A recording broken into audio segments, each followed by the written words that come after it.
Good afternoon, everyone. A very warm welcome this afternoon. Thank you for joining us this afternoon at the Iowa General Assembly Candidates Forum. We are very, very proud to host this forum.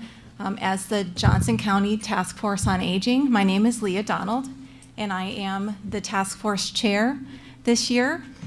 We are very pleased to have with us today, moderating this forum, Lyle Muller, who is the executive director, editor of Iowa Watch. So again, welcome and thank you. I hope you had a chance to grab one of the note cards, which is on the welcome table in the front. If you hadn't, please do so if you have a question for one of our candidates. We do request that the questions that you pose to our candidates today are indeed questions. If they are statements, they will not be read, so please keep that in mind. And with that, I'll turn the mic over to Lyle, and thank you very much. Thank you. We have 8 seats up here, and I just want to note that the empty seats are not a statement. The candidates have said that they hope they could make it, and so we are hoping that they still can make it to the candidates forum. These are the contested seats for Johnson County for the Iowa State Legislature. So the candidates are for House District 73 Republican Bobby Kaufman and Democrat Jodi Clemens, for Senate District 37 Democrat Zack Wahls and Libertarian Krambeck, Senate District 39 Kevin Kinney, the Democrat, and Republican Heather Hora, and Senate District 43 Democrat Joe Bolkcom and Republican Patrick Wronkiewicz. And we will be taking your questions on these cards. I ask that you submit questions, not statements. We'll read the questions. We won't read statements. The statements are coming from the candidates.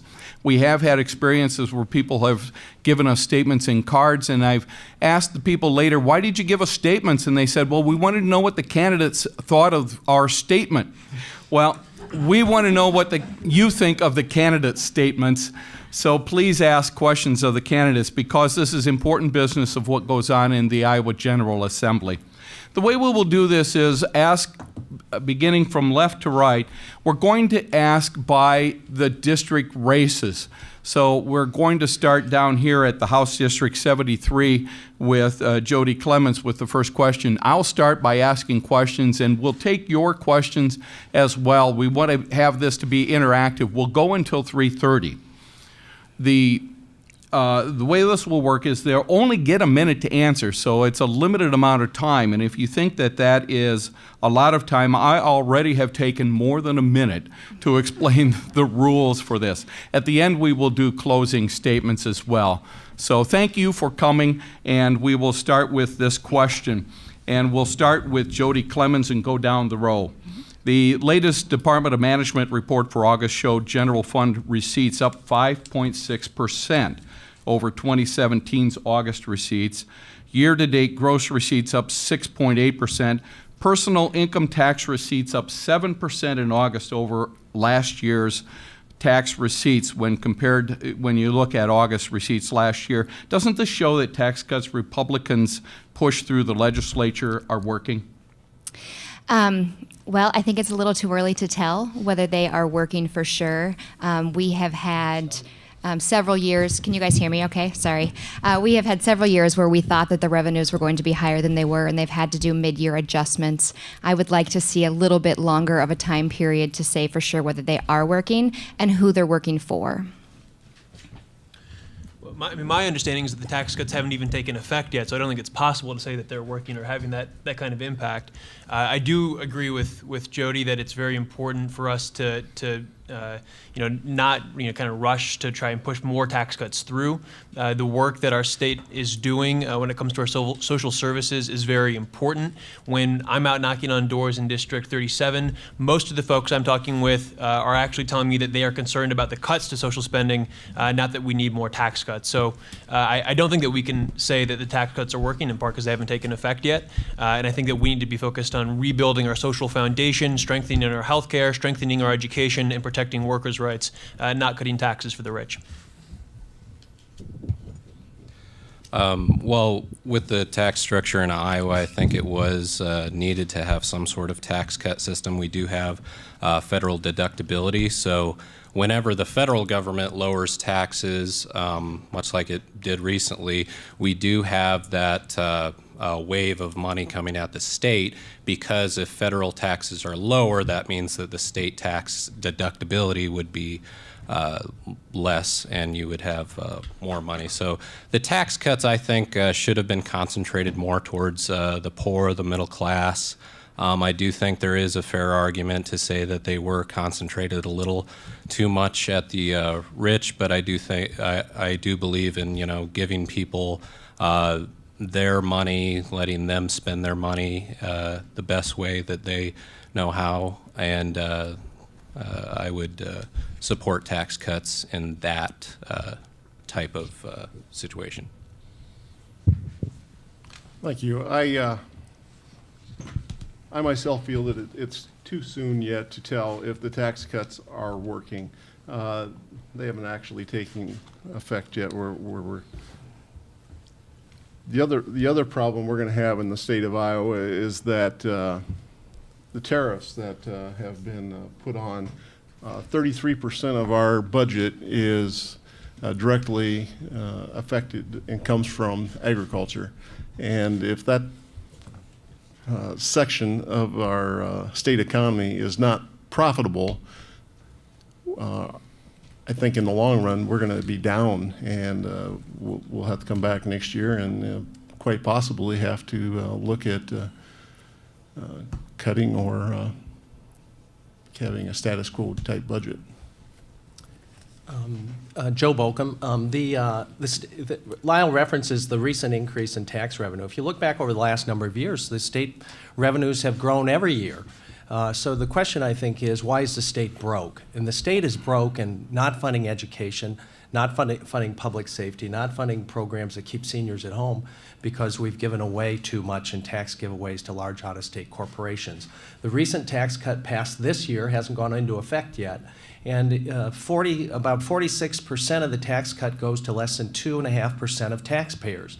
And about 25% of taxpayers, of all taxpayers, see no change or an increase. 25% of Iowa taxpayers see no change or an increase in taxes. The tax cuts are irresponsible at a time when we're cutting every service that Iowans depend upon. I hope that we can reverse that with a Democratic legislature and Democratic governor next winter. So when we're talking about the tax cuts, Iowa beforehand had the worst corporate tax cut in the entire nation, or worst corporate tax rate in the entire nation at 12%. It was very hard for businesses to start up in Iowa and get moving in Iowa. I don't think in the state of Iowa it should be harder to start up a business than it should be in downtown Brooklyn. And that's how it was going in Iowa. And if you look at how corporate tax structures are based state by state, there's kind of a Goldilocks area between 9 and 10%. And that's right where you raise tax revenue up to a certain amount, or you lower it into that area, and that maximizes your revenue. So they might have not taken effect yet, but I think they will be doing a great, great service to Iowans. There's a related question from the audience, and the first person to answer this will be Krambeck and then Zack Wahls. There's a bill in the House and the Senate that would give a $500 tax credit for caregivers of individuals with Alzheimer's disease or other dementia-related illnesses. Each bill only has one sponsor. Would you co-sponsor such a bill and help get it to pass each chamber to get some help to caregivers that desperately need it? Yes, I would be willing to co-sponsor that bill. My grandmother was affected by Alzheimer's, and I do think that it is a function of the government to protect those who cannot protect themselves against harm. So, yeah. My grandfather, Eugene, had Parkinson's, which is a similar autoimmune, a chronic neurological condition to Alzheimer's. And so I think that it's very important that we recognize the often life-saving work that our caregivers do. And I'm not sure that a tax cut per se would be the best way to support those folks. Some of these people may not be paying a whole lot of tax, so a tax credit might not be a lot of help. But I absolutely think figuring out ways to support those people who are delivering care to their family. We need to recognize that as work, because that's exactly what it is. As we have a population that is aging, we need to make sure that we are giving support to the people who are doing that care, especially at home. I think keeping people in their homes wherever possible is something that we should be supporting. It tends to be much more cost efficient over the long run, and is tied to much higher quality of life outcomes. So whether it's a tax credit or direct support for folks who are providing care, it's something that we absolutely have to do. Kevin Kinney. I would like to look at the bill. This is something that is kind of close to me. My mother just died of Alzheimer's this last year, and this was something that she had been in a nursing home for 7 years, and before that we were taking care of her at home. This is something that when we can keep people in our homes for longer periods of time, it's less expensive, it's more cost effective, and this is a bill, and as Zack said, there may be better ways to do it than an actual tax credit, but something that I would look at. Patrick Wronkiewicz. When it comes to tax credits, I talk about this on my website, where I think the overall rate for Iowans should be lower, but everyone's got to be playing by the same rules. I don't think that, for the general scheme of things, that most tax credits, that other certain groups of Iowans should have preferential tax treatment than others. So I would have to look at that bill. I have to see the impact of it. But just as a general theme I'm running on is I'm not the biggest fan of tax credits. Yeah, I'm open to the idea. I guess I would share Patrick's view on this. The state's broke. I mean, we don't have any money. And the tax cut that was just given this year by the Republican majority is going to take $200 million in the first couple of years, and it grows to $400 to $500 million by like 2022. So if you want to do a tax credit, no matter what it is, you have to find the money to pay for it. And this comes at a time when the Department of Aging, which oversees the programs and kind of the safety net of trying to keep seniors at home as long as possible, took a 13% overall reduction last year by the Republican majority. We now have an ombudsman's office that if somebody complains about a nursing home in Iowa, they call over the phone to do an inspection of the nursing home. We don't have enough money or employees in the state budget today to go out and actually do an inspection of a nursing home. That's a joke. We need to restore that funding, and we need to make sure people in our nursing homes are safe. Jodi Clemens. This issue is a personal one for me. My father-in-law has early onset Alzheimer's, and my mother-in-law is significantly younger than he is. And like so many of us faced right now, my age, with the sandwich generation of trying to raise your kids while taking care of your parents, I don't think it can be stated enough at what a catastrophic thing we are looking at with caregivers of Alzheimer's, with the numbers climbing. There are 65,000 Iowans currently affected by Alzheimer's. I am actually wearing purple today in honor of the Alzheimer's Association. My husband and my mother-in-law are ambassadors. They went to D.C. Just this last summer to advocate for more support on this. And I was also a citizen representative trying to fight for the bill that you're mentioning. I believe it was House File 483 that was sponsored by Claire McGaskill. And I don't think it goes far enough. I would absolutely support it, but $500 is a drop in the bucket for being able to keep people at home, for taking care of their loved ones.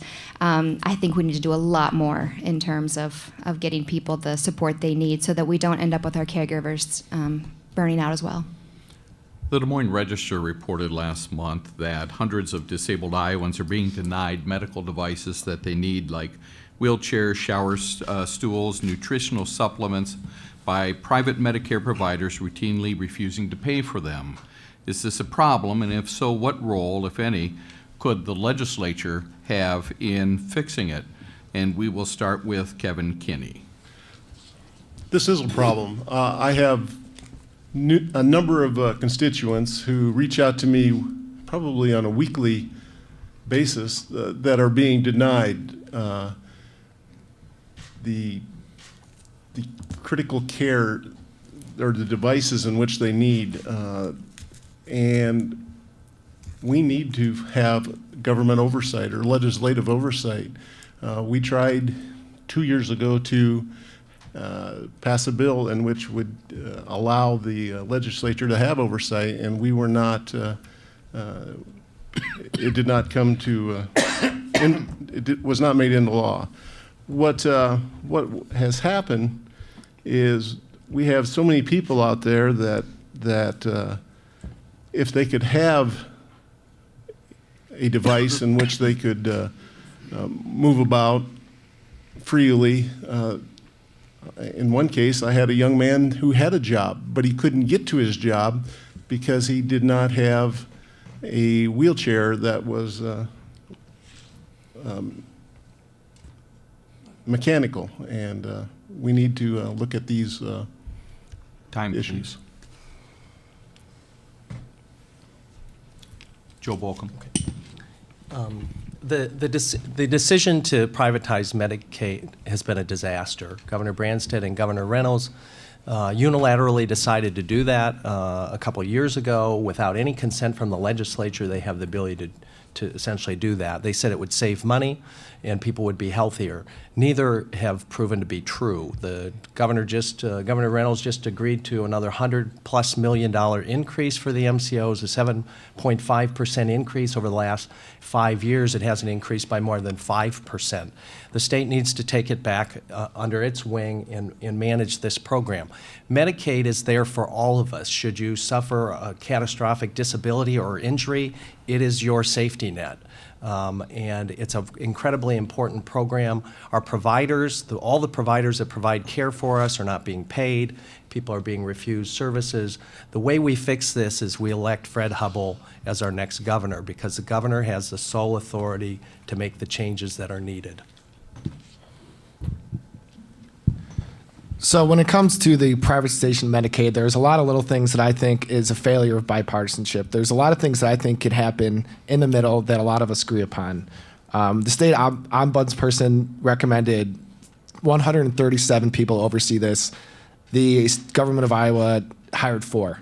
So I think there's a room to hire more people to oversee this. I think we need to also streamline the appeals process. Right now, with the now 2 providers, the appeals process is drastically different, and these people have to jump through a lot of different hoops, and it's very, very confusing. They need to be streamlined so Iowans know how to get the resources that they are allotted to. Jodi Clemens. Thank you. I agree the Medicaid privatization has been a disaster.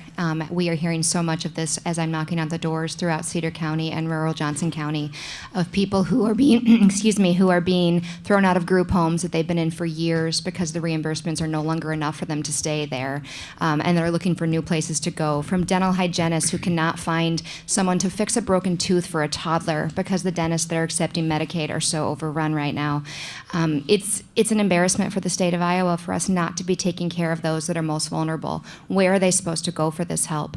Especially with the medical devices, I think that everyone deserves to have a level quality of care to be able to live the American dream and be happy and healthy, and we aren't providing that right now. I think especially with the overhead on how, it's upwards of 12 to 15% overhead for privatized Medicaid, and Medicare is running at 3%.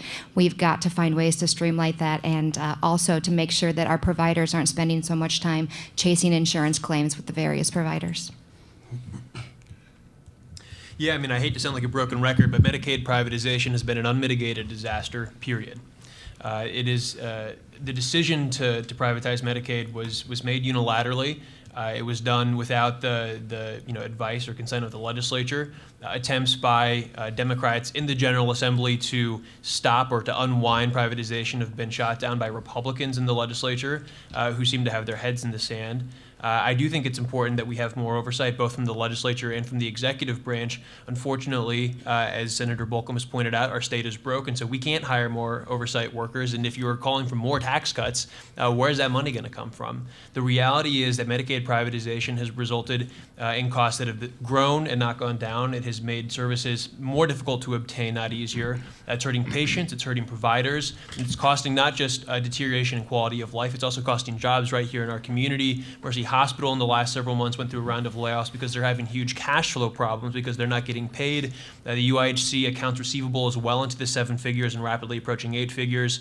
The community mental health centers, the Abbey centers are being hurt, so privatization is a huge problem.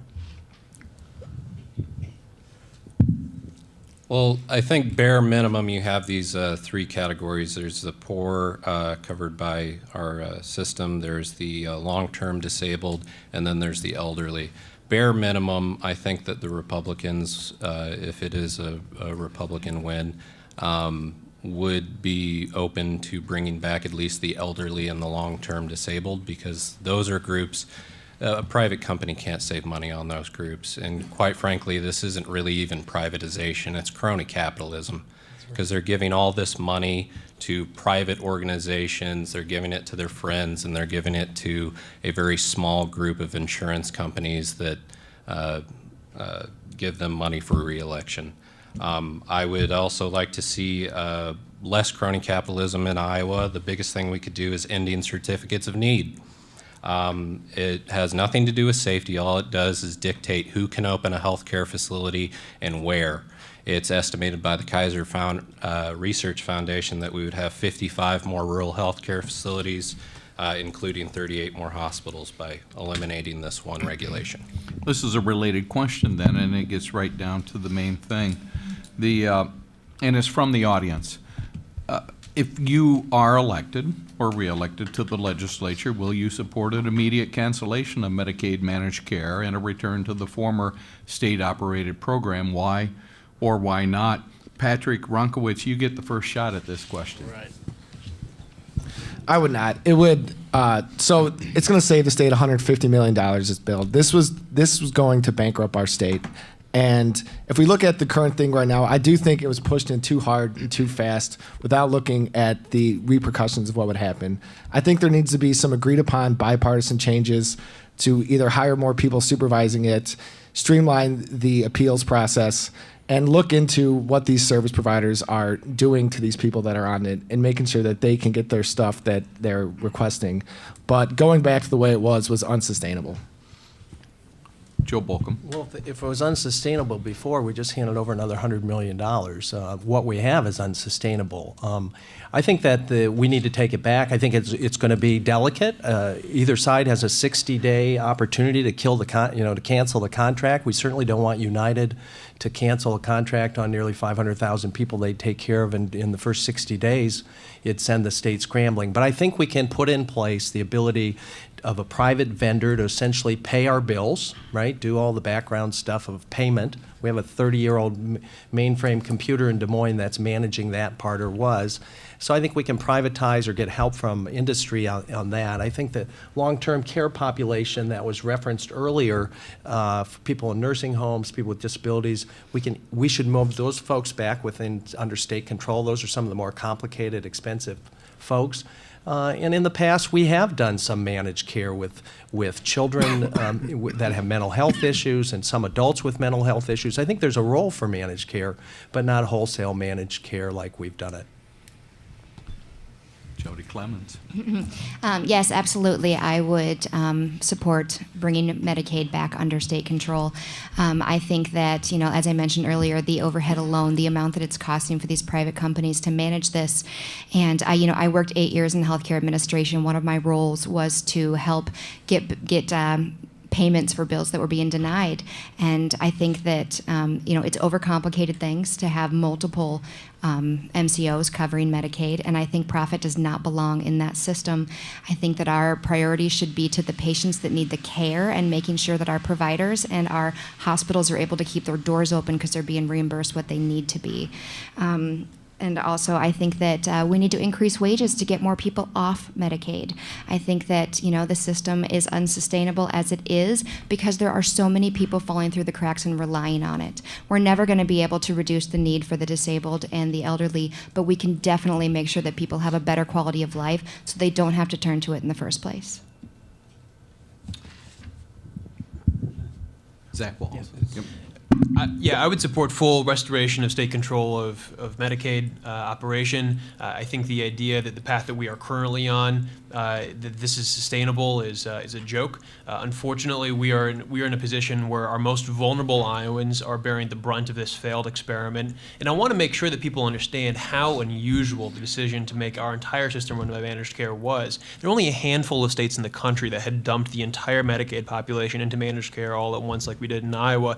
Many states have managed care for some parts of their population, but not for everybody. One of the other states that did this was Kansas, where, again, you're seeing some huge problems, and then we went ahead and brought in the Kansas Medicaid director to run our Medicaid program.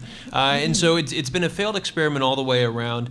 We need to restore full state control, and we need to do what Iowa has been known for in the past, which is deliver high-quality care at low administrative overhead. We were running Medicaid at about 3% overhead cost before, currently with privatization up to 12%. So much for the efficiency of the private sector. Yes, I'm against all forms of crony capitalism, no matter how intricate they are, and that is another form of crony capitalism. The question's been brought up multiple times of how you pay for it, and we can do a lot for that. We can do legalized sports betting, I think, is one thing that we can put forward. Ending certificates of need, I brought up before. Casino licenses, I don't think it's a function of government to tell Cedar Rapids it can't open a casino. There's a whole bunch of things that we can do to bring in new revenue that doesn't rely on the poor, it doesn't affect the poor in a negative way, and still provide the care at the state until we can figure out a more efficient way of doing care. And I think the best way to do that is to open up free market health care, advertise prices, advertise outcomes, making sure that there are less regulations to limit the business aspect of health care while maintaining safety. I feel that the state should take back the Medicaid system. When the state was running the program, it was costing us about 4% in overhead cost. When the managed care companies, they figured 14%. So there's 9% of that money that is not being given back to our citizens, the most needy citizens here in Iowa. We could look, and Joe is right, we have had, and the state has run managed care companies before, or had managed care run some of our programs. What we could look at doing is the children, by having this come back in slowly, and I know the long-term care needs to go over to back over to state control. All right, thank you. Should changes that were made in Iowa's collective bargaining law for public employees in the 2017 session, be left to stand? And Jodi Clemens, you get to start answering that question. Absolutely not. That is one of the main reasons that I am sitting up here today, is watching the Republican-led legislature push through this collective bargaining law. I watched hundreds of my fellow community members show up at forums arguing against this bill, teachers pleading for their collective bargaining rights, and they pushed it through anyway. I have no problem losing a fight if there are two groups of passionate Iowans that are on opposite sides of an issue and they want to negotiate. There was no other side on this. It was pushed through, it was vindictive, and it has now put teachers at a point where they feel like they could be at odds with their school board as to whether they can get their contracts negotiated, what they're going to lose. And I think things were working well the way that they were, and the real issue was the cost of health care. Let's fix the cost of health care so that schools can budget again. We shouldn't have stripped away the collective bargaining rights that only hurt the teachers further. Let's get Carl Krambeck. Okay. I would restore collective bargaining rights. It's not Iowa nice to be ignoring large groups of people, and most of the time these things they were bargaining for, it wasn't just give me more money, it was saying let's better utilize the money that we currently have in a different way. In Clinton, for instance, they were talking about better health care in lieu of a raise that year. These are things that people should be able to bargain with their employer. I cannot see any sort of logical pattern between this, but it just doesn't make any sense. I would also support the full restoration of Chapter 20 collective bargaining rights for our state employees here in the state of Iowa. I think it's something that's very important, the right to bargain collectively, not just over your wages, but over your safety on the job, your health insurance, your pension contributions. All this stuff is a very important part of workers' rights in our state. Iowa has historically had very strong workers' rights, and it's been very unfortunate to see Republicans chip against those over the last several years in these sessions. So I would support full restoration of collective bargaining for our state workers. I'd like to restore the collective bargaining rights. The collective bargaining rights are there. They are there for our state workers, our county workers, anybody that's working in the public. When we took away those rights, to me it hurt, and we divided even the law enforcement communities. There are some law enforcement agencies that weren't affected, some were affected. When I stood up on the floor the night we were debating collective bargaining, a officer with the Department of Public Safety who did the same job as I did, or any other deputy or IOC police officer, DCI agent, was not covered under the collective bargaining rights the same as the other officers. And we have to have one unified process, and that's we just need to restore the rights at this time. I'm also in favor of restoring collective bargaining rights. United Way of Iowa recently came out with a study that said 37% of Iowa households, 37%, don't make enough money every week to make ends meet. That's an enormous number of folks in Iowa. The attack on public workers when we tore into the collective bargaining issue made 200,000 families in Iowa's financial and health security less secure. 200,000 families. When you think about what public workers are trying to achieve through collective bargaining is an organized workplace, a decent salary, decent health care benefits, and some shot at a pension. This is teachers, firefighters, police, the people that take care of this building that we sit in. They're public workers, and they deserve our support. We need to attract the best people to public service.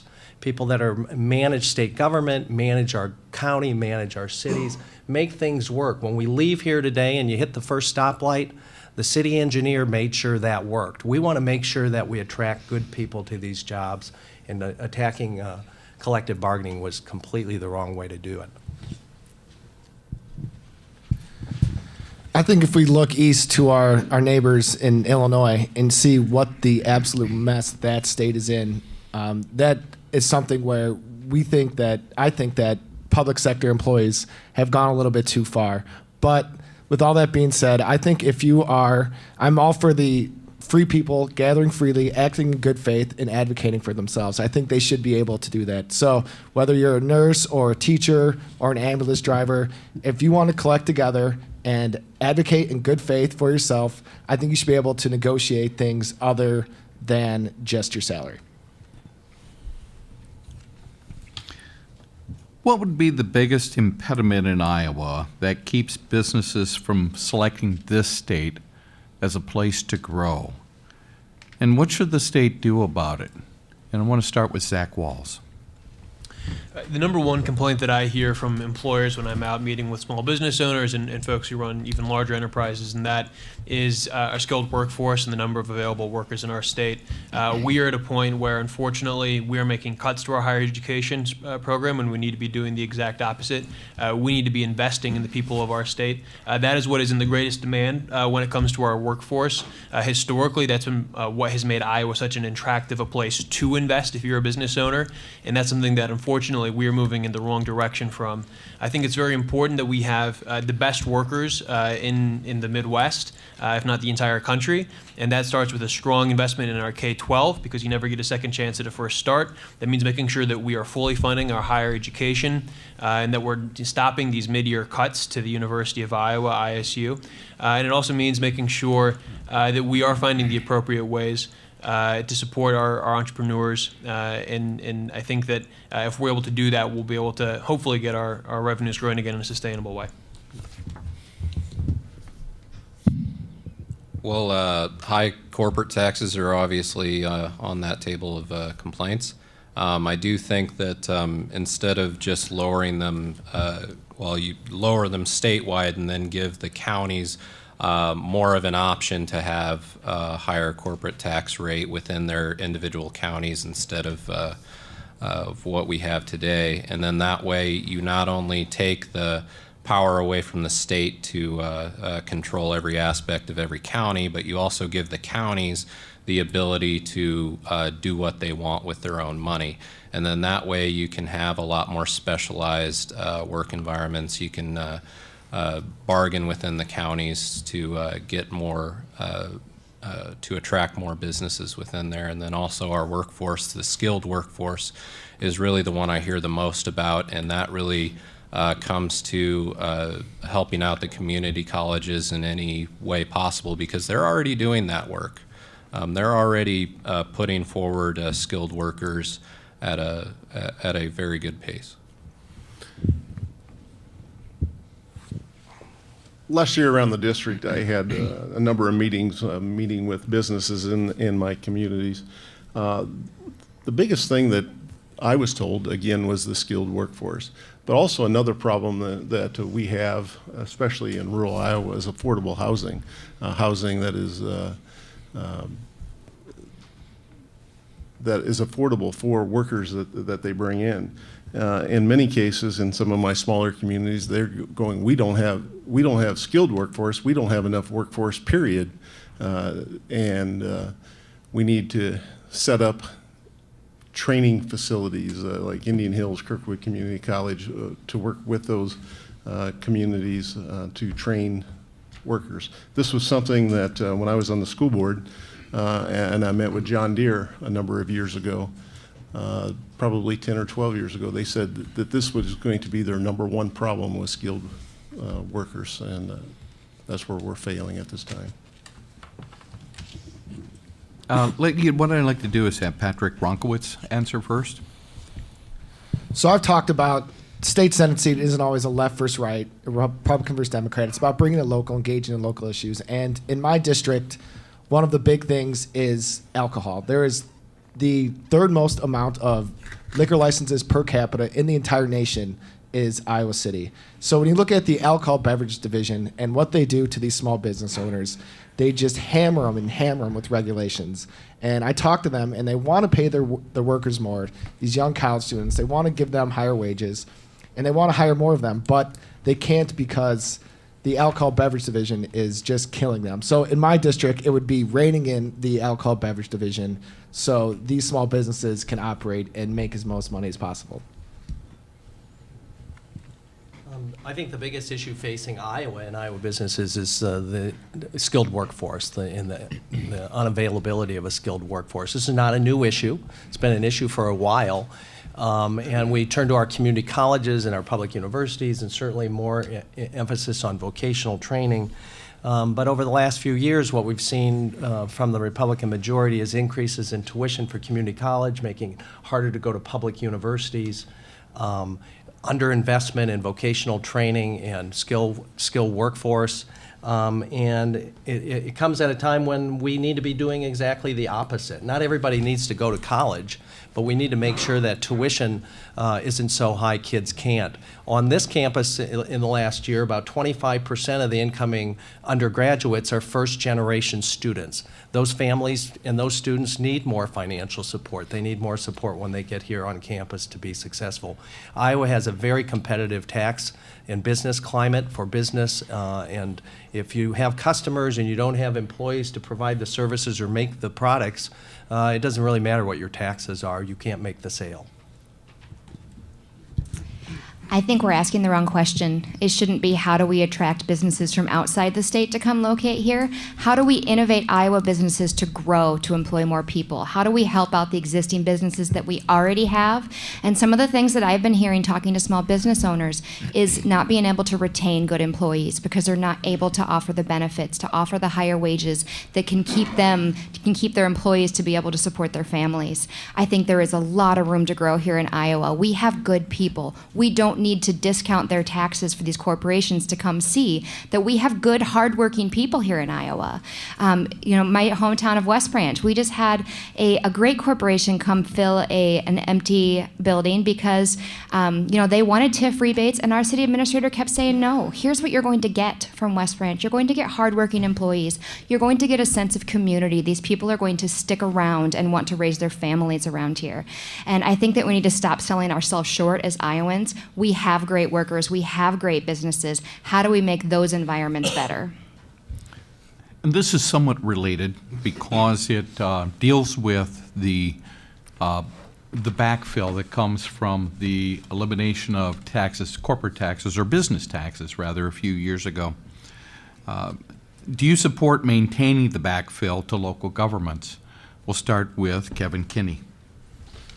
I think that that's something that we have promised our local governments, that we would continue to backfill the money that was cut from them.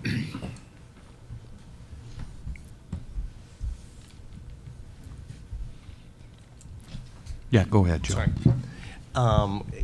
Good question. The backfill is money. We cut, the Republicans and others cut commercial property taxes by $300 million, and we took state revenue and handed it over to commercial property taxpayers. So that's the backfill. I support maintaining it. If we don't maintain it, we're all going to get a property tax increase because the money that comes to Coralville and Iowa City and all the communities, including the school district gets about 60% of that $300 million. If we don't give them the money, they have the ability to just simply raise our property taxes. So it would be really bad to do that. And I think people at the local level, the previous question, businesses need, and we need, good public services in our communities to maintain a quality of life that people want to live here. And we rely on local governments and county government to do that for us, and making them less able to do that is going completely in the wrong direction. We all live somewhere, right? We all live local, and we need to make sure we have good local services provided by our local governments. I would not. The backfill encourages local municipalities to act irresponsibly. When I'm knocking doors, one of the big things is what is with these property taxes continuously going up. And even with the backfill, the property taxes are going up and going up and going up. It encourages these local municipalities to act irresponsibly because they know that if they spend too much money, that the state will come and bail them out. So, no, I would not. I think it encourages local governments to spend your money not wisely. I think that we made a promise to our cities, and cities and counties, and we are going back on that promise. And right now, we gave a tax cut to the corporations for their property taxes, and that's going to be putting the burden back on property owners, on citizens that are property owners in our districts. And I think, someone on fixed income that is already, they may have their home paid off, and they have a fixed amount of money coming in every month. Property taxes is one thing that they have to pay regardless. And if we think that we're going to balance the budgets of our cities and counties on the citizens that are already on fixed income, it's not going to work. It's a regressive tax, and it's going to disproportionately affect those that need help the most. Let's have Carl answer this first. Well, it really comes down to who do you want to have control over the money? Do you want the state to have control over the money, or do you want the counties? I would rather have the counties have control over their own tax rates and eliminate some at the state level, give it back down to the counties. Some will choose to have higher rates, some will choose to have lower rates. But forcing the tax code onto our counties is not necessarily as effective as we hope it to be. The backfill itself, that's really, that kind of gets down to the meat of it right there is giving state power back to local government, and I think that's what we need to move into the direction of doing. This is a question from the audience, and it's, oh, I'm Well, I sorry. can- Yeah, I'm sorry, Zach. Thank You know, can I say something? I think I may have done this to you during the primary debate, too. I think I did the I same won't thing take it to Zach. personally. I do think the backfill is very important. Again, this goes back to the idea of keeping the promises that we make at the legislature. Unfortunately, we currently have a group of people in Des Moines who aren't especially concerned about keeping their promises, and that's why we almost lost the backfill in this most recent session. Now, thankfully, we did continue to see the backfill extended, but it is incredibly important to our counties, to our cities, to our school boards. When we made this decision to enact this massive commercial property tax cut, our state had a significant amount of revenues. I think it was $400 million of surplus that we were looking at giving away back to commercial property owners. And so the idea that we would stop the assistance that the cities, the counties, the school districts who are all hurt by that tax cut is absolutely wrong. I think I want to also underscore very quickly, if the backfill stops, your property taxes will go up, period.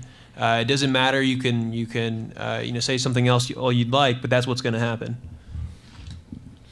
Thank you, Zach. Each of you has spoken about what you think about the state's ability to pay for different things.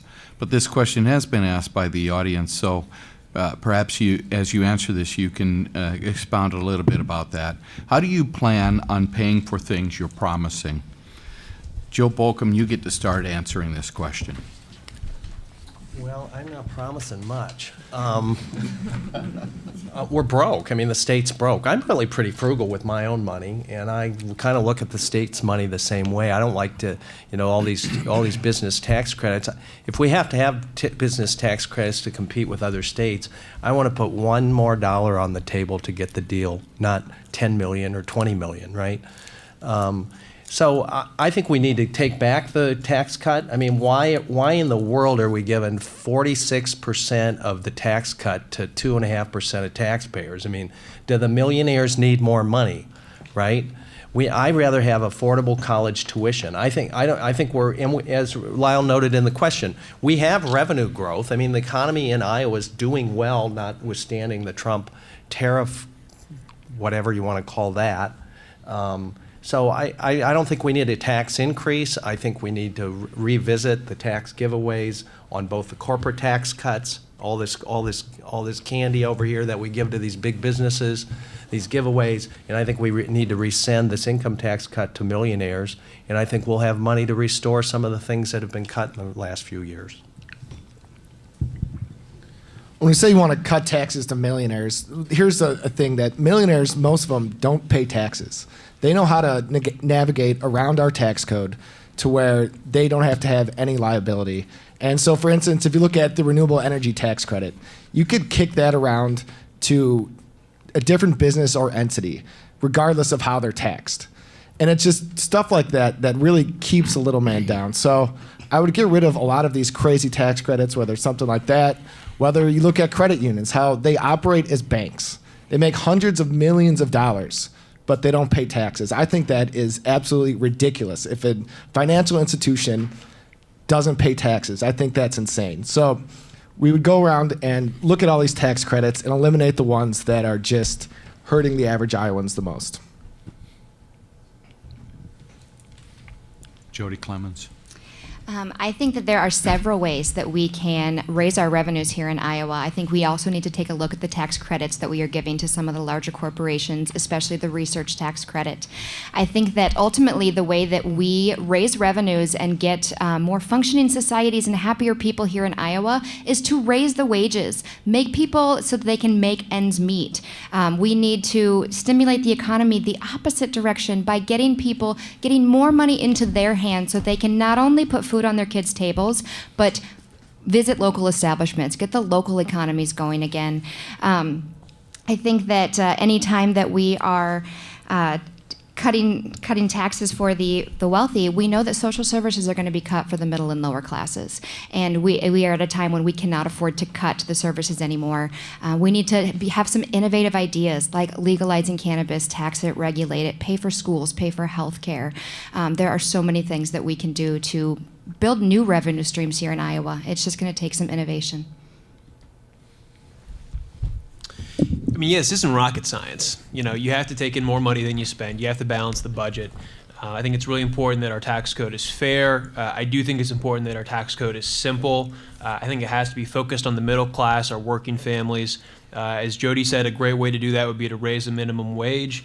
In fact, I think the Iowa Policy Project had a paper out a couple of months ago that showed if you raise the minimum wage to $10.10 statewide, over 300,000 Iowans would get a raise, and that would be something that would help get more money going through our economy, and I think that would increase revenues.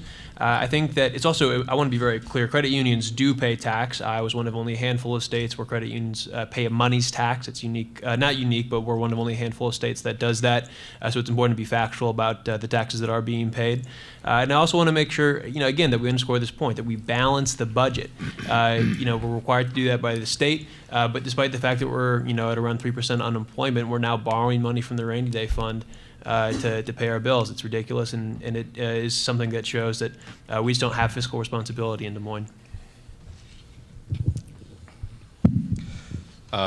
So in increasing revenue, I think I've listed it before, but legalize sports betting, certificates of need, get rid of those, granting more casino licenses, and then also opening the state up for, they have new Generation 4 nuclear technology that is quite possibly the safest green energy out there. I would be supportive of that, because if we're going back to supporting businesses, one of the largest input costs for many of the aluminum, the corn,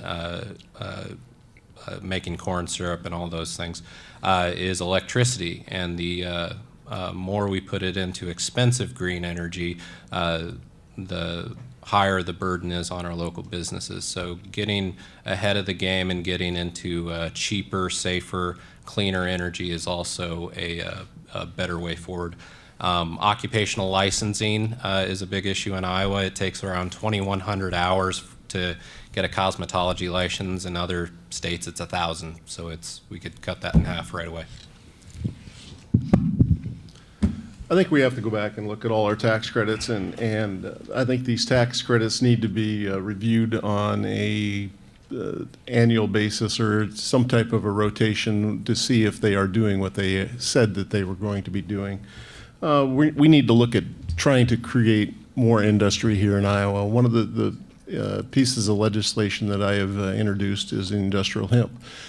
Bringing industrial hemp into the state of Iowa is a new industry that you use it for clothing, for makeup, for food, for fiber board, much like plywood. That is something that this industry is. They're not asking for a tax credit to come into Iowa. They're looking for a place where they can produce hemp, and that is something that we should be looking at and embracing. It passed out of the Senate 50-0 last year, and the House did not pick it up. This is something that I want to go back and continue to work on. This comes from the audience. As a student at the University of Iowa, we are paying high tuition prices, especially for out-of-state. What will you do to help out students? Jodi Clemens, you get to start answering. There have been some massive cuts to higher education in the last couple of years of this legislature, and those cuts are being borne on the back of the students that are enrolled in our community colleges and our universities. Education is the great equalizer. It is how you can start at any point along the social chain and climb to where you want to be. I think that we need to make sure that college is affordable for our students so that they aren't leaving college after 4 years with 6 figures in student loan debt. How are they supposed to buy a home, be a productive member of society. And, I don't think people understand how common it is to have these massive student loan debts. And I think we need to prioritize. Education has to be one of our very top priorities in the state of Iowa. And we can't keep cutting taxes when we have revenue problems trying to keep our universities, community colleges, and K through 12 funded. Krambeck? Well, it all comes down to having the money. I do think that the university could use a bump up in their funds. Education is kind of a big deal. I do think that the biggest bang for your buck, if you are going to put extra funds into something, is going to be the community colleges. We do have a skilled worker shortage, and that is really what everybody is emphasizing. We need to get more skilled workers. We don't necessarily need to get more PhDs or more master's degrees out of Iowa at the moment. Although, if we have the money, education is a great place to spend it.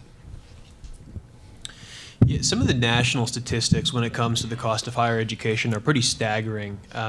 It used to be for folks who are in the baby boomer generation, when you went to college, the number of minimum wage hours that you had to work to pay for your four-year degree from, and this is a national statistic, a national average, not just Iowa, but the cost of that four-year degree from a public school is equivalent to about 300 minimum wage hours worth of work. It's a summer.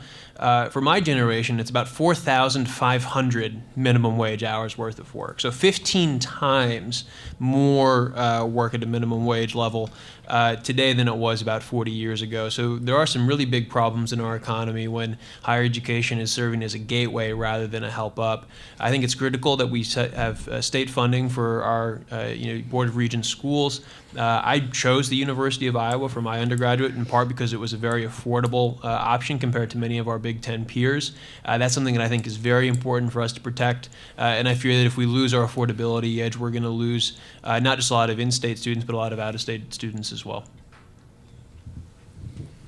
We need to go back and look at what we're doing to these students. We are putting massive debt on these students, and we're creating this hole that they're going to have to dig themselves out of. If we put money into the universities and our community college, you don't have to look very far from here. Look at our research, the corridor just north of town here, and all the jobs and the businesses that have started because of people here at the university that are going out the entrepreneurial center.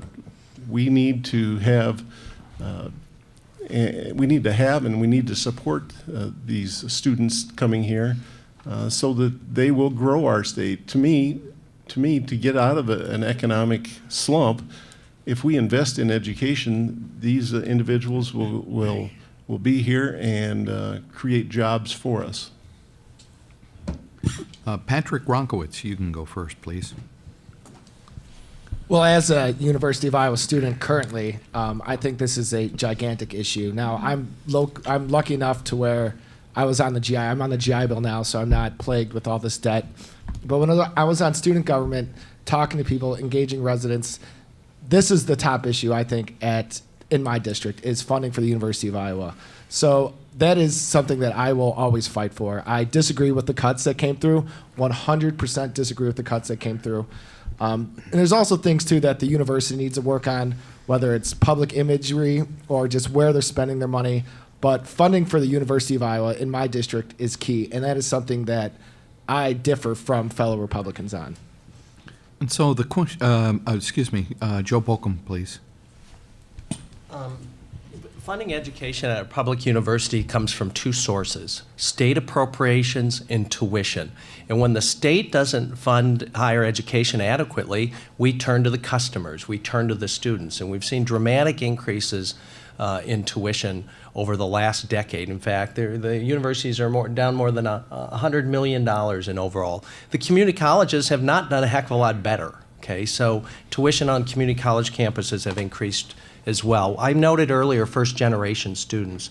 UNI has about 31% of their incoming undergrad students are first generation. Iowa State about mid-20s, and we're in the mid-20s. Again, those families need more support. We need a better state appropriation, which is pretty obvious.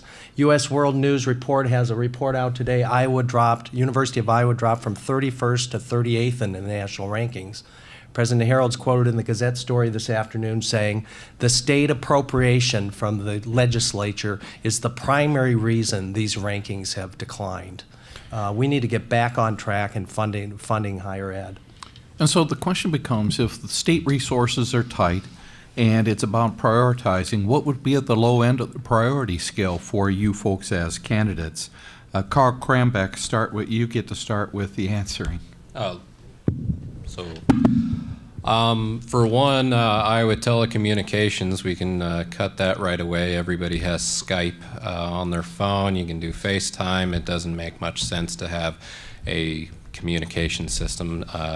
Definitely any sort of crony capitalism that you see within the state. I think that if you want to give employers a bump up, then lower their taxes. Don't just pick winners and losers in the marketplace. That ruins the economy, it ruins innovation, it makes sure that those with the best friends get ahead, not those with the best product, idea, or service. So those two are pretty big on the list. There's around 200 different agencies that we also have, above 200. We can either consolidate, eliminate, or find the best option to move forward with those as well. Well, can you please restate the question? I want to make sure I understand it Correct, correctly. sure. If state resources are tight, and this is a question of prioritizing when it comes to funding the state universities, what would be at the low end of the spectrum when it comes to prioritizing? Well, I think it's important to get to the root of the problem, which is why our state is broke, even though the economy is in relatively strong shape. And that's because we've seen a huge proliferation of these tax expenditures, these tax cuts, these tax credits that, like Carl said, are picking winners and losers. And it goes back again to this commercial property tax reform that has not paid for itself as it was promised to do so by the Republicans who were the ones pushing that bill through. So, again, there's no doubt about it that we have to make decisions about, where you want to invest, but the fundamental reason why resources are tight and why we have to be making these decisions in the first place is because of where we are in the state's budgetary picture. I think that if you had to try and sit down in ranks, I think that funding for our state schools is probably at the top of the list because of how important education is, K-12 and our higher education system. But again, I think the focus has to be really on why we were in this mess in the first place, which is that the Republican tax cuts did not pay for themselves. I think we're going to have to go back and look at the research tax credits and other tax credits. Our state budget has grown every year that I've been in the legislature, but our tax credits have increased twofold to what our income has increased. So we have to go back and there again look at some of the research tax credits and the other tax credits to make sure, again, they're doing what they said that they were going to do. And if they are not doing what they said that they should do, they should be sunsetted. Joe Bolkcom. Yeah, I agree with Senator Kinney and candidate Wahls on the corporate tax part of the budget. It's spending $400 million this year. Research activity credit needs to be trimmed. The high-quality jobs tax credit is a giveaway that has Apple getting $20 million. I don't know if you've seen the new Come and Go on Grand, downtown Des Moines. It's a fantastic building. You're putting $18 million into it. And then the data centers. We've got this proliferation of data centers. They're here because we have cheap energy, not because we gave them hundreds of millions of dollars in tax incentives. We should take Medicaid back. We're saving money by just giving them another $100 million. We can manage for less. I would reverse the millionaire tax cut. As I said, this tax cut, 25% of Iowa taxpayers got nothing. right? I mean, it's been sold as everybody's getting a tax cut. The millionaires made out like crazy. And then Jodi Clemens mentioned earlier, we ought to raise the minimum wage for 300,000 families. That money would get going in the economy, and some of that would come back to state government in the form of tax receipts. Now, it's really easy for candidates to come up here and say, I'm against tax credits, they're bad, they're bad, they're bad. And then when you go look at their campaign finance reports, it says another thing. So I'm not taking any money from any PACs, corporations, lobbyist-connected groups, because I honestly think tax credits need to go. This isn't the first time this conversation has been had. Candidates will come and say, you know, one side will say the credit unions are bad, and the other side will say, no, this union's bad, and it'll go back and forth. The vast majority of them are bad, and the problem is politicians take their money and they become beholden to them. So that's where I think the problem is. We've got to eliminate the tax credits so the university could be funded, and we need to make sure we elect politicians that aren't beholden to these companies that are donating so much money to their campaign their campaign finances. Jodi Clemens. I've done a lot of fundraising for nonprofits, and one of the number one rules is you raise more money. You don't cut the services that you're trying to provide. I think that for us to have to try to go through the list and say what deserves to be cut, definitely the research tax credits need a closer look. And also, it's not so much that we need to raise taxes on larger corporations, but make sure that we're defining what's allowed in that overhead category that gets to be the big tax cuts, like CEO salaries. I believe that at a certain point, you shouldn't get to just wipe that off as overhead in your tax structure, that people should be paying decent living wages for their employees all the way down, and then we need to take a closer look at how much are we letting go out the door in terms of tax revenue in this state in the forms of higher salaries for some of our even public employees. As we get into the last 20 minutes of this debate and forum, I want to read a question or paraphrase a two-part question from one of our audience members. Is it time to take away the mandated vaccinations for school daycare centers? If we keep the mandates, would you support the rights of our religious and medical exemptions that we have now? And Kevin Kinney, you start on this round. I'm going to have to look towards the medical profession. If the medical profession is telling us that we need to continue these vaccinations, that's where I think we need to be. We don't need an outbreak of some type of measles or whatever it may be. I think that the exceptions for some of the religious and community is all right. I have a large number of these individuals in my district with the Amish that do not vaccinate their children, and I'm okay with the way it is operated at this time. Patrick Wronkiewicz. You gotta listen to doctors. We see that these preventable diseases are on the rise. Huge amounts are on the rise, and it doesn't take a rocket science to put two and two together. That the lower and lower amounts of people are getting vaccinated, and suddenly we have an 8-year-old girl who's now suffering from measles, something that's totally preventable. So I would support the way that what's going on now. Religious communities, I respect that, but when you look at what's happening to these kids and how just sick kids are getting, and some of the stuff that the whole anti-vaxxer crowd is saying that has no basis in any science whatsoever, I think needs to be definitely disregarded, and we need to just, it's good where it's at now, I guess. I don't have anything to add to that. I agree. I do support the religious exemption and have in the past.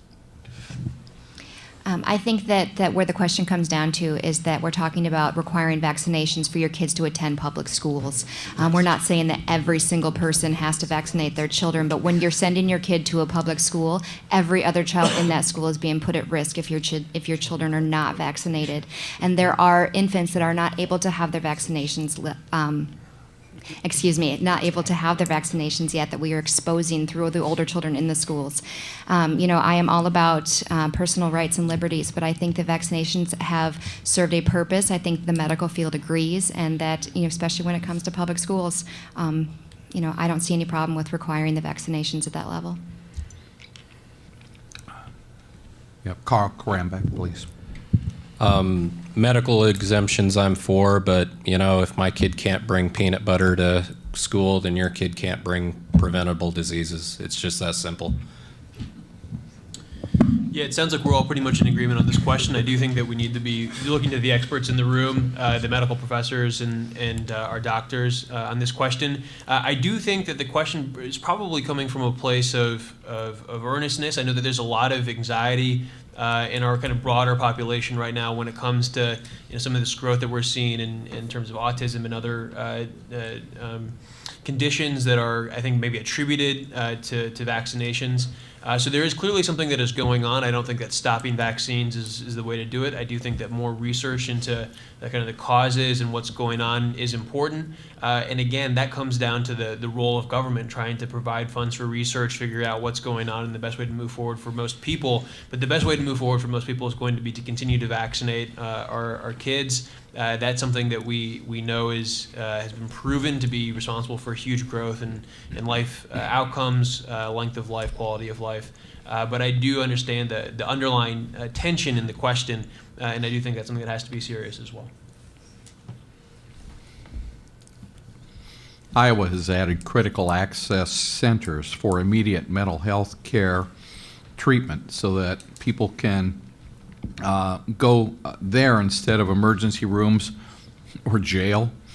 But should the state make any other changes in how it treats mental illnesses? And what we'll do is we'll start with Joe Bolkcom. Well, the legislature unanimously passed a bill this session dealing with complex needs, essentially people that have been either showing up at the emergency room or find their way to the county jail to try and help them in more health-related settings, access centers. We have a need for short-term subacute beds, and we need more intensive beds where somebody gets stabilized for 24 hours, but it's pretty clear they can't go home, and there's no place else for them to go. We need to invest in some more beds. The challenge we have is that we're turning to all the same providers who have been decimated by the Medicaid privatization to ask them to step up to provide these services and go out and hire people, bring on more facilities. So I think one of the challenges is resources and a commitment from the state to actually follow through with funding to see all the great things in this legislation actually come to be. There was no funding with this legislation. I think this is something where me and Joe agree a lot on.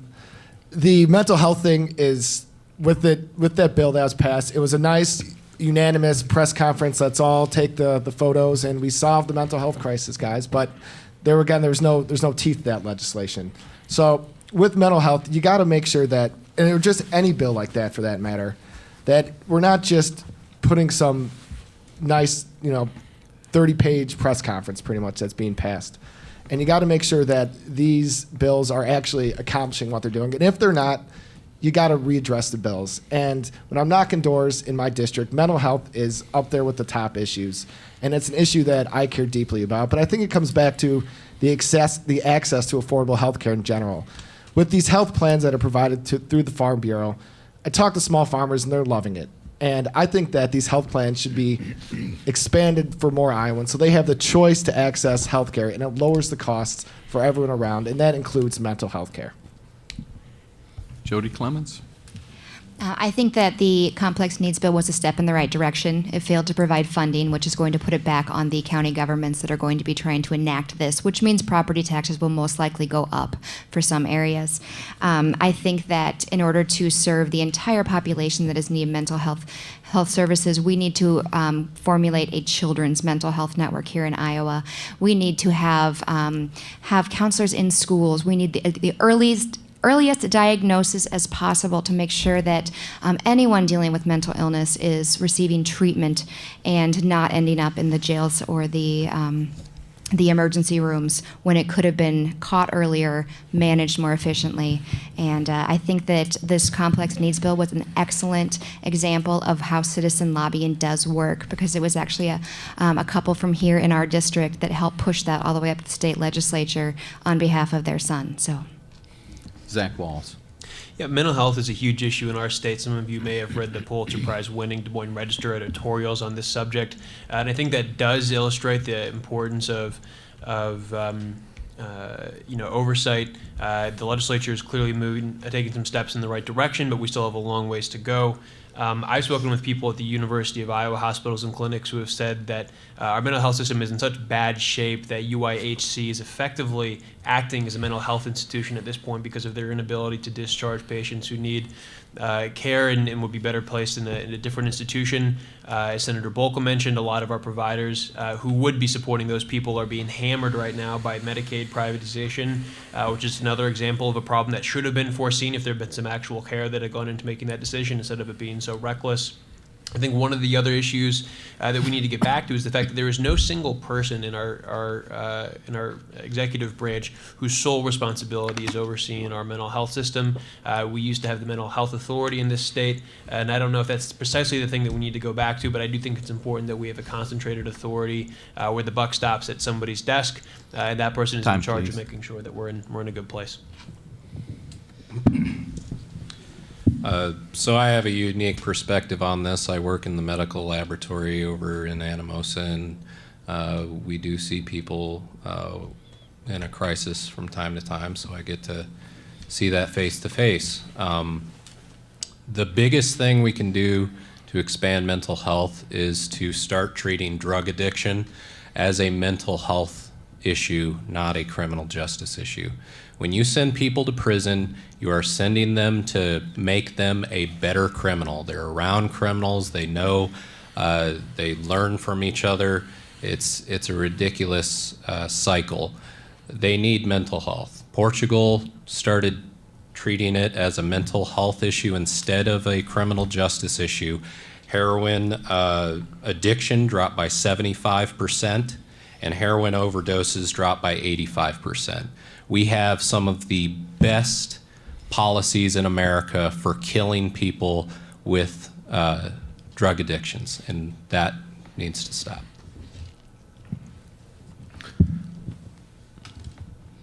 The complex mental health bill is a step in the right direction. It's a bill that I think everybody supports. There is no funding with that. The problem that I have seen and have lived is you've got a subject that I deal with on the street, you pick them up, and we have no place to put him or her. That's where the complex needs bills, or we would have the access centers, are great, but we got to fund those access centers. When our county jails and the state prison becomes the largest mental health facility in the state of Iowa, because we've shut down 2 of our mental health facilities 4 years ago, and we don't have the bed space for individuals in crisis. We need to work on funding the access center. We need to find better ways to treat these individuals. We're at a point now where we're going to give these candidates a chance to do their closing statements. And I think what we'll do is we'll let them do that, and then Bob will have a few words at the end, and we'll dismiss you. So what we'll do is Jodi Clemens will start it off, and it just so happened that we'll go right down the row, and each candidate gets 1 minute to give closing statements. Thank you. So my name is Jodi Clemens, and I live over in West Branch, Iowa. I've lived there my whole life. My husband is here today with me, and I have 2 children. I have a senior in high school, and at a time when I'm still paying off student loan debt, we're about to be tackling it for her. There are so many reasons that I am running for office. Access to health care, affordable health care. As a financial advisor, I sit down with families all the time, and they tell me things that they don't tell anybody else. I see the despair that is going on in these communities. People aren't able to make ends meet. It may look on the surface that people are doing fine, but nobody wants to talk about their personal finances. I believe that the role of government should be to help those that need it to climb back up. Right now, our social services are at a point where once people are on them, it is so hard to get back out of them. We need to make sure that the ladders are, that we restore the ladder rungs to get people back to a place. And so, I encourage all of you, reach out to me if you have any questions. I want to make sure that the voices of District 73 are being heard in Des Moines and not just the special money interest. That's why I'm running for office and not taking any PAC money, just individual donations, so that there's no question as to where my priorities lie. My name is Zack Wahls, and I'm really proud to have the opportunity to be the Democratic nominee to succeed Senator Bob Dvorsky, who I saw in the back, but I think may have dipped out this afternoon. Senator Dvorsky represented Coralville and parts of Iowa City, Johnson County, Lynn County, Cedar County for a long and distinguished career in Des Moines. And I'm running because I believe, in the same way that he does, that the Democratic Party stands for civil rights. We stand for workers' rights. We're fighting to make sure that we have a healthcare system that people can count on when they need it, to make sure that Iowa has the best public schools in the country, second to none, and to make sure that we are leading on workers' rights and not sliding backwards. At the end of the day, I think that we have to make sure that we're fighting for the people who have been left behind, who have been left out. I know that a lot of people in our state and our country feel that way right now. I'm running on my record as a winning advocate for the LGBT community, somebody who's fought and made real change. It's affected people here in Iowa and again across the country. That's something that our community needs in Des Moines as an advocate. And that's why I'm asking for your vote for Senate District 37. Thank you. So I'm Carl Krambeck, and I'm also running for Senate District 37. I've worked in mechanics, construction, agriculture, medicine throughout my life. I was the former research center supervisor at Hillshire Brands, where we saved the company $14 million a year on their operating costs. I live in Clarence, Iowa with my beautiful wife and 2 children, and they're the reason I'm running today. I want my kids to grow up in a freer Iowa than I grew up in. I want them to have more options in the job market. I want them to have more options in the healthcare market and the ability to make their own decisions. I want them to grow up in a world where companies earn their money, not bribe politicians into giving it to them. I want them to grow up in a world where the government encourages technological advancements instead of control and bribery in the marketplace.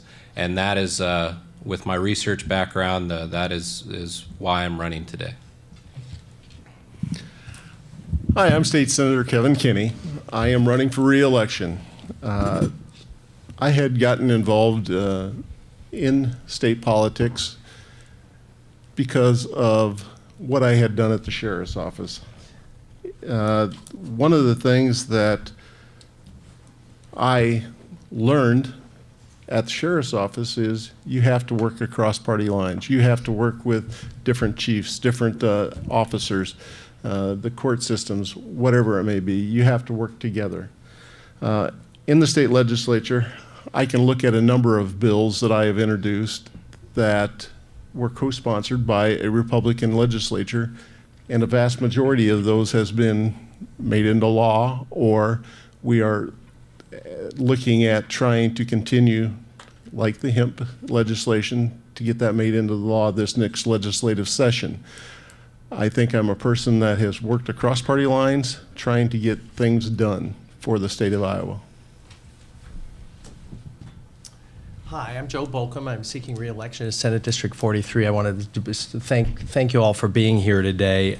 I'm running for re-election because I think the state's at a crossroads, and I want to bring the experience I've gained over the terms I've served in the Senate to address some of the issues that need to be fixed. We've had an assault on working people under this Republican majority like none we've seen. We have a whole host of issues. We've talked about some of them today, the decline in support for higher education. Republicans have made it harder to vote. They've made it harder to make a living. They are in love with tax cuts for millionaires at a time when the state's broke and can't afford to fund its basic priorities of education, public safety, the courts. And we haven't really talked about the environment today, but we have huge investments there. I want to go back in January and take that fight up with a Democratic majority and a Democratic governor to reverse some of these bad decisions and get Iowa moving again in the right direction. I'd appreciate your support. My name is Patrick Wronkiewicz. I am a Marine Corps veteran. I am a senior at the University of Iowa, and I am the first Republican to run in this race in, I think, 20 years. And I'm running because I have a big problem with how all these special interests and these PACs and these top lobbyists have their way of things in Des Moines. On the left or the right, a bill will start to get written up, and the lobbyists swoop in with their red pens, start crossing stuff out, adding stuff, tell the legislators what the bill's going to say, and the legislators won't stand up to them because they're afraid to lose all of their campaign contributions. I'm not taking any of that money, and I think a state Senate seat isn't always about left versus right, Republican versus Democrat, let's say mean things to each other on Facebook. It's about engaging the residents, getting it local, and making sure their issues are addressed. So if I'm elected, I will be in the district every Friday and Saturday during the legislative session, starting at 8 a.m. for a town hall or office hours to hear the residents out, because I don't think it's rocket science. You talk to the residents, hear what's wrong with them, go back to Des Moines, use that dirty word called compromise, figure out what they need, and tell the special interests they could go kick rocks. Again, thank you for having me. Let me express some thanks. Eric Dickerson has resigned from the job at Coral Television, and Eric has taped these programs for several years now, and want to publicly thank Eric for that. Let me also thank Lau. I've known Lau since he was a kid reporter at the Press Citizen, and then at the Gazette, and now for Iowa Watch. And it's no easy task to be a single moderator with, it turns out, six candidates. And so, Lau, thank you very much. You're welcome. And I want to thank the candidates. And a part of that thanks, I want to apologize to you all and listening that two of the candidates didn't feel that you're all important enough to be here. I don't know what that says, but it says something at that point. And I guess the last thing I want to do is to thank you in attendance. If you like some of these candidates, they would sure appreciate your vote if you're in their district. If you like them and you're not in their district, my guess is they would accept your donation, as long as you're not a corporation.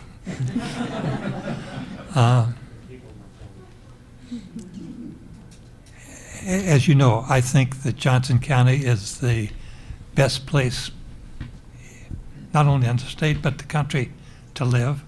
I retired over 26 years ago now and decided to stay here. And I appreciate the fact that all of you running for office are committed to not only